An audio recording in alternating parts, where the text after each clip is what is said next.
ഒരു ബാർബർ ഷാപ്പിലേക്ക് ഒരു കുട്ടി കടന്നു വരികയാണ്. അപ്പോൾ ആ ബാർബർ മുടി വെട്ടാനിരിക്കുന്ന മനുഷ്യനോട് പറഞ്ഞു, ലോകത്തിൽ ഞാൻ കണ്ടിട്ടുള്ളതിൽ വെച്ച് ഏറ്റവും പൊട്ടനായ കുട്ടിയാണ് ഈ വരുന്നത്. അപ്പോൾ മുടിവെട്ടാനിരുന്ന മനുഷ്യൻ ചോദിച്ചു, എന്തുകൊണ്ടാണ് നീ അങ്ങനെ പറയുന്നത്? അപ്പോൾ ബാർബർ പറഞ്ഞു, ഇതാ നീ നോക്കിക്കൊള്ളൂ.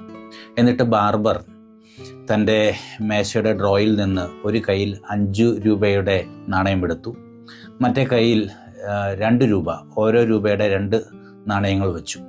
എന്നിട്ട് ഈ കുട്ടി കടയിലേക്ക് വന്നപ്പോൾ അവൻ്റെ നേരെ 2 കൈകളും നീട്ടി. കുട്ടി 5 രൂപയുടെ തുട്ട് അവിടെ വെച്ചിട്ട് 1 രൂപയുടെ 2 തുട്ടുകൾ എടുത്ത് പുറത്തേക്ക് പോയി. അപ്പോൾ ആ ബാർബർ പറഞ്ഞു, കണ്ടില്ലേ, ഇവൻ ഒരു പൊട്ടനാണ്, മന്ദബുദ്ധിയാണ്. അവൻ 5 രൂപ എടുക്കാമായിരുന്നു, പക്ഷെ അവൻ 2 രൂപയാണ് എടുത്തത്. പിന്നീട് മുടിവെട്ട് കഴിഞ്ഞ് ഈ മനുഷ്യൻ ഈ കുട്ടിയെ പുറത്ത് വെച്ച് കണ്ടു. അപ്പോൾ അവനോട് ചോദിച്ചു, നീ എന്തുകൊണ്ടാണ് 5 രൂപ എടുക്കാതെ 2 രൂപ എടുത്തത്? അപ്പോൾ ആ കുട്ടി പറഞ്ഞു, ഞാൻ എന്ന് 5 രൂപ എടുക്കുന്നോ അന്ന് ഈ ഗെയിം, ഈ കളി അവിടെ അവസാനിക്കും.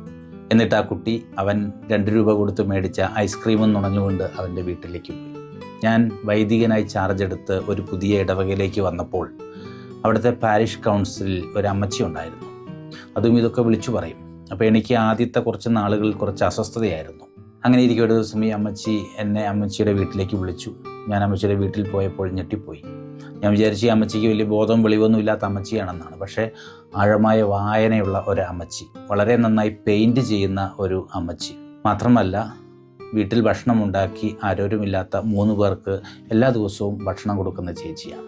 ആ അമ്മച്ചി കഴിഞ്ഞ ക്രിസ്മസിന് എനിക്ക് തന്ന പെയിൻറ്റിംഗ് ആണ് ഈ കാണുന്നത്. മത്തായിയുടെ സുവിശേഷത്തിൽ ഈശോ ഇങ്ങനെയല്ലേ പറയുന്നത്, ഈ ചെറിയവരിൽ ആരെയും നിന്ദിക്കാതിരിക്കാൻ പരിശ്രമിച്ചു കൊള്ളുവിൻ, കാരണം അവരുടെ ദൂതന്മാർ സ്വർഗപിതാവിൻ്റെ മുഖം കണ്ടുകൊണ്ടാണ് ഇരിക്കുന്നത്. മത്തായി 8:10.